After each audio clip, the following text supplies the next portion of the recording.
Hamas ने मिस्र और कतर की सालसी में किए जाने वाले जंग बंदी के मुआहदे की शराइत पर इत्तफाक करने का ऐलान किया है। ताहम इसराइल ने इस मुआहदे को मुस्तरद करते हुए कहा है कि ये मुआहदा उनके जंग बंदी से मुतालिक अहम और बुनियादी मुतालिबात से मुताबिकत नहीं रखता, और मज़ीद ये कि इसराइल अब तक एक काबिल कबूल मुआहदे के लिए मिस्र में अपना एक वफ्द भेज रहा है। और दूसरी जानिब हमास की जानिब से जंग बंदी की शराइ की रसामंदी का ऐलान सामने आने के फ़ौरन बाद इसराइली फ़ौज ने रफ़ा के मशरक़ी हिस्से में मखसूस अहदाफ को निशाना बनाने का दावा करते हुए कहा कि ताज़ा तरीन हमलों से कबल उन्होंने फ़लस्तीनियों को इलाका खाली करने की हिदायत जारी की, जिसके बाद हज़ारों लोग रफ़ा के शुमाल में वाक़ई उस हिस्से की जानिब मुंतकिल हो गए जिसे इसराइली फ़ौज ने ह्यूमैनिटेरियन एरिया करार दे रखा है। इसराइल के मुताबिक रफ़ा में होने वाला ये फौजी ऑपरेशन टारगेटेड है। इसराइल के ताज़ा हमले के जवाब में फ़लस्तीनी इस्लामी जहाद ने हमास के साथ मिलकर जनूबी इसराइल पर रॉकेट फायर किए। इसराइली फ़ौज के मशरक़ी रफ़ा पर ताज़ा तरीन हमलों के बारे में मालूमात हासिल करने में खासी मुश्किलात पेश आ रही हैं। नाज़रीन, खबर रसा इदारे एसोसिएटेड प्रेस के मुताबिक इसराइली टैंकों को मिस्र की सरहद के बिल्कुल करीबी रास्ते पर रफ़ा की जानिब से बढ़ते देखा गया, ताहम आज़ादाना तौर पर उसकी तस्दीक नहीं हो सकी।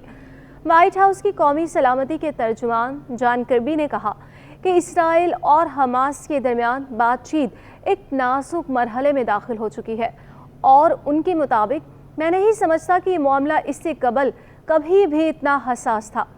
हमास की जानिब से जंगबंदी की शराइत कबूल करने के ऐलान ने बेशतर मुबस्सरीन को हैरान कर दिया, और अगले चंद हफ्तों में क्या कुछ हो सकता है इसके बारे में इसराइल की तवक्कुआत को धचका पहुंचाया है। इसराइल में आम ख्याल ये था कि हमास जंगबंदी की शराइत को कबूल नहीं करेगा। शायद यही वजह थी कि इब्तदाई तौर पर इसराइल ने फ़लस्तीनियों को खबरदार किया था कि वो इसराइली फ़ौजी ऑपरेशन के पेश नज़र रफ़ा के मशरक़ी हिस्से से नकल मकानी कर जाए। नाज़रीन, अमेरिका रफ़ा में किसी भी इसराइली ज़मीनी कार्रवाई या फ़ौजी ऑपरेशन की मुखालफत करता है जिससे आम फ़लस्तीनियों की ज़िंदगियों को ख़तरा लाहक हो। ताहम अमरीकी ख़दशा के बावजूद इसराइली वज़ीर दिफ़ा ने हाल ही में अपने अमरीकी हममनसब पर वाज़ेह किया था कि रफ़ा में ज़मीनी कार्रवाई के अलावा उनके पास कोई ऑप्शन मौजूद नहीं है, क्योंकि हमास ने आरसी जंगबंदी और यरगमालियों की रहाई जैसी हर तजवीज़ को माजी में मुस्तरद किया। ताहम इस दौरान अमरीका, मिस्र और कतर के सालिस फ्री कैन पर जंगबंदी के लिए दबाव डालते आए हैं।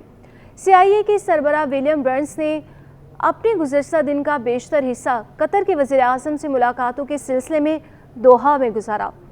दोहा हमास की सियासी क़यादत का मरकज़ भी है, और इन कोशिशों का नतीजा ये निकला कि पीर की शाम हमास ने जंगबंदी को कबूल करने का ऐलान किया, जबकि फ़लस्तीनी ज़राए ने इशारा दिया कि हमास तवील मुद्दती जंगबंदी के लिए भी तैयार हो सकता है। हमास के इस ऐलान के बाद इसराइली वज़ीर आज़म बेंयामिन नेतन्याहू का पहला अवामी रद्द-ए-अमल ये था कि हमास जंगबंदी के लिए इसराइल के मुतालबात को पूरे करने से कोसों दूर है। ताहम इस बयान के बावजूद उनकी जानिब से इस मामले पर बातचीत के लिए एक वफ्द रवाना किया गया। वज़ीर आज़म नेतन्याहू की सियासी मजबूरियाँ भी हैं। इसराइल में उनकी मखलूद हुकूमत के कायम रहने का इन्हिसार इंतहाई कौम परस्त यहूदियों की हिमायत पर है, और नेतन्याहू के हामी कौम परस्त ग्रोहों ने रफ़ा पर मुकम्मल कब्जे का मुतालबा किया है, और ये धमकी दी है कि अगर ऐसा नहीं हुआ तो वो हुकूमत को गिरा देंगे। और दूसरी जानिब जंगबंदी का मतलब ये होगा कि इसराइल की जानिब से रफ़ा पर हमला नहीं किया जाएगा। और इसके साथ ही इसराइली यरगमालियों के अहल खाना और हामियों ने मुल्क में ताज़ा मुजाहरे किए हैं। नाज़रीन, उन्होंने सड़कें ब्लॉक की है और मुतालबा किया है कि इसराइली हुकूमत जल्द अज जल्द जंगबंदी के मुआहदे को कबूल करे ताकि उनके प्यारे जल्द घरों को लौट सके। अमेरिका भी चाहता है कि जंगबंदी का मुआहदा हो जाए। अमेरिकी सदर जो बाइडन को इसराइल के लिए अपनी हिमायत महंगी पड़ रही है, और अमेरिका में होने वाले सदारती इंतखाबात के इस साल में उन्हें इस हमायत की सियासी कीमत भी अदा करनी पड़ रही है। हमास ने अपनी सरकारी वेबसाइट पर शाया होने वाले एक बयान में कहा कि उसके रहनुमा इस्माइल हनिया ने कतर के वज़ीर आज़म शेख मोहम्मद बिन अब्दुलरहमान अल थानी और मिस्री इंटेलिजेंस के वज़ीर अब्बास कामिल से टेलीफोन पर बात की और उन्हें जंगबंदी के मुआहदे के बारे में हमास की तजावीज़ और शराइत की मंजूरी के मुतालिक आगाह किया। हमास के रहनुमा ताहिर अल नोनो ने खबर रसा इदारे रॉयटर्स को बताया कि मुआहदे की शराइत में जंगबंदी, गजा की तामीर नौ और बहाली के अलावा بے گھر افراد کی واپسی اور قیدیوں کا تبادلہ بھی شامل ہے۔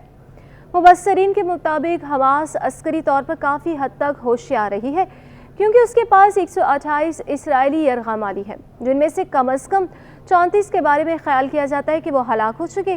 تاہم حماس اب بھی اسرائیل سے اچھی سودے بازی کرنے کی پوزیشن میں ہے۔